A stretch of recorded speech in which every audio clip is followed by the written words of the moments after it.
So yun mga panalo, magandang umaga. So mag-install tayo ulit nitong ano na to, no? So sa clutch sa tawag dito.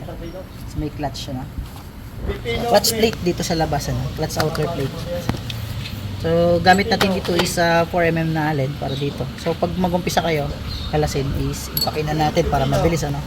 Tapos 10mm naman para dito sa tatlong to. Okay, ito lang na pala ikakabit natin. Tapos kukuha pa tayo ng allen para hand tight tayo pag babalik. Let's go, baklasin na natin. Mabilisan lang kasi marami nagtatanong kung paano tayo install yun. So madali lang yan. 4mm na allen mga bossing. Pick lang natin. So counterclockwise yung ikot. Huwag nang kalimutan, baka mabilog. So hintayin nyo lumamig yung makina bago nyo galawin. Ano.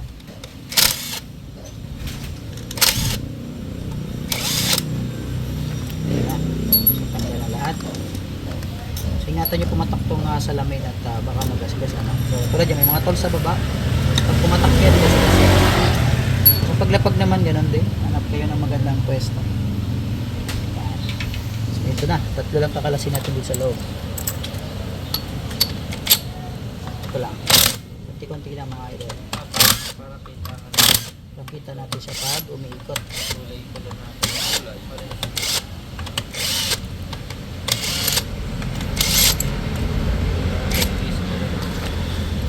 Bossing, mainit pa, sa kaping mainit. So ito yung kabit natin. So additional na to, wala naman tong dagdag power mga idol, pero mas magaan to kumpara sa stock dahil ito ay CNC aluminum, ano? So matibay ito mga bossing. Ito yung bakal sa stock niya. So para naman may design, at least may makita tayong bago sa motor natin.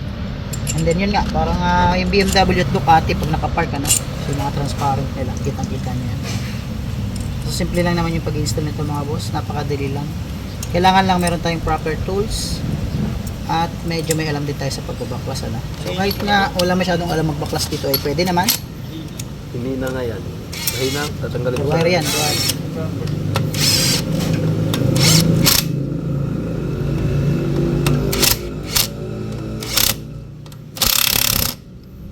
So, something bakit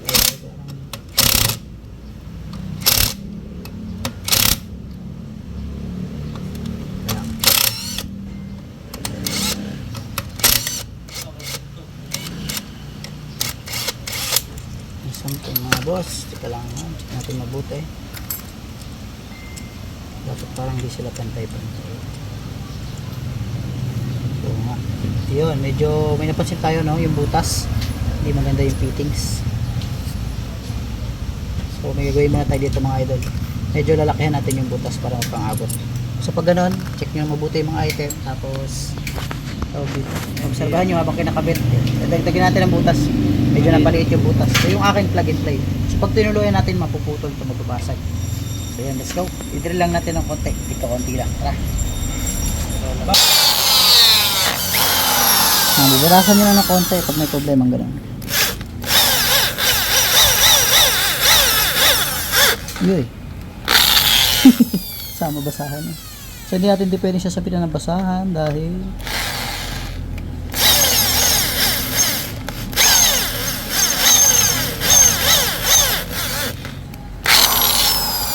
medyo nalakahan natin ng konti.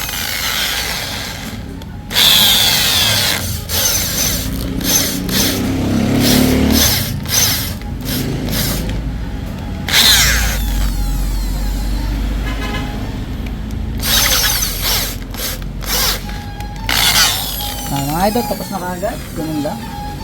Sapak natin ulit. Ayan. Mas malaki na siya mga bossing. Let's go. Ulit mga boss. Ayan, pwede na. Oo. Meron din sa dyan Wasak ganyan. yun. May sadyang ganyan. Napapasok ng konti yung butas. Kinulang ba? Kung tinuluyan ko, basag yun. Buti na naramdaman ko. So, pag pipitik ko ng impact, sabi ko, ba't ganun? Kala ko tumukot sa may Patuklip ng bilog patuklip na yan. habang natagal. So yun mga bossing, kinonvert natin ng konti, ano. So kung sakali makabili kayo ganun ng sistema, edi ganun lang yung gagawin nyo. At least na-experience natin dito. Ayan, o.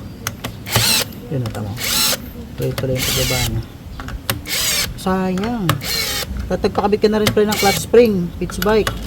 3 piraso yun.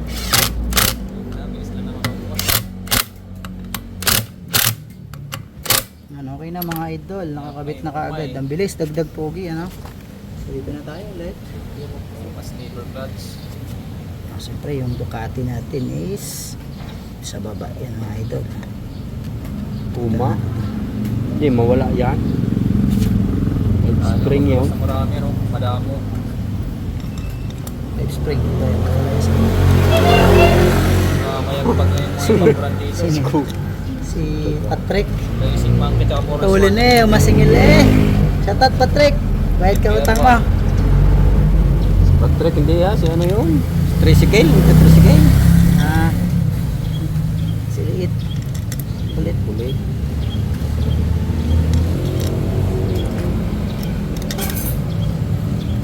Okay, try na natin. So, pasikip naman tayo mga idol. So, ipaking ko na rin.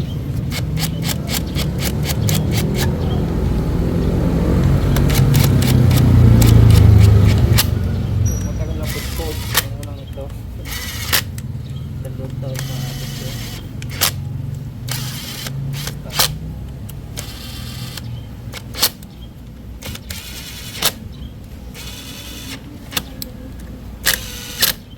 Tayo ng panghantay.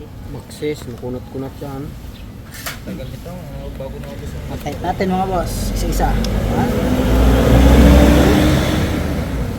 dalawang palito pa lang yun. Four. Saan lang yun? 5, 6, 7, 8, 9, 10. Okay, 10 tornilyo mga idol. Alright, buhay natin. Dagdag looks.